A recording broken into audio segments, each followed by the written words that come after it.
Sulforaphane isn't just a health buzzword. It's a specific compound name that shows up on food science reports, test results, and supplier documents, so calling it the right thing matters immediately. At the chemistry level, sulforaphane is a naturally occurring phytochemical, and it belongs to the isothiocyanate family found in cruciferous plants. If you see it written more formally, it's identified by the molecular formula C6H11NOS2 and the structure name 1-isothiocyanate-4-methylaculmidate. In the plant, sulforaphane starts one step earlier as glucoraphanin, a stored glucosinolate precursor, and sulforaphane is the aglycone metabolite that comes from it. That's why you hear it linked with cruciferous vegetables like broccoli sprouts, Brussels sprouts, cabbage, cauliflower, and kale. And broccoli sprouts matter especially because they can carry about 10 to 100 times more glucoraphanin by weight than mature broccoli.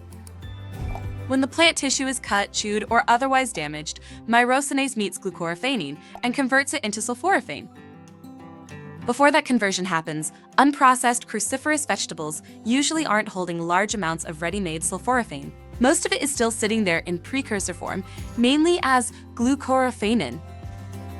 In the lab, researchers use tools like HPLC, UPLC HRMS/MS, and LCMS/MS to separate sulforaphane from everything else in a sample, then confirm that the signal really is sulforaphane and not a lookalike compound. And they usually don't measure it in isolation. The same analytical work often tracks glucoraphanin and related glucosinolates in broccoli and other Brassicaceae samples, so the results show the broader chemical picture around sulforaphane. In practice, labs often start with broccoli florets or broccoli sprouts, pull the compounds out with a solvent, then run a solid phase cleanup before the sample goes on to chromatographic analysis. To confirm the peak is really sulforaphane, targeted mass spectrometry checks both retention time and the right ion transitions, including 178 to 1014 in one validated UHPLC MS/MS method. On one spec sheet, you might see sulforaphane named directly.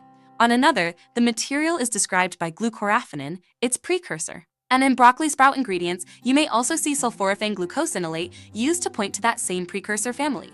The wording also shifts with the material itself. A raw plant powder, a concentrated extract, and a standardized reference material are not presented the same way, so the label language usually mirrors the form and analytical purpose of what's being sold or measured. A practical example is 3-day-old broccoli sprouts. They pack glucoraphanin into a very small amount of plant material, which is why ingredient developers and analytical labs use them to track how much sulforaphane that starting material can potentially produce. In market reports, sulforaphane may be listed for fresh florets, broccoli sprouts, or finished extracts, and the numbers can appear as milligrams per 100 grams, micromoles per 100 grams, or other closely related units. That number only makes sense in context because cooking, heat exposure, and the way the sample was extracted can all shift how much sulforaphane the lab actually measures.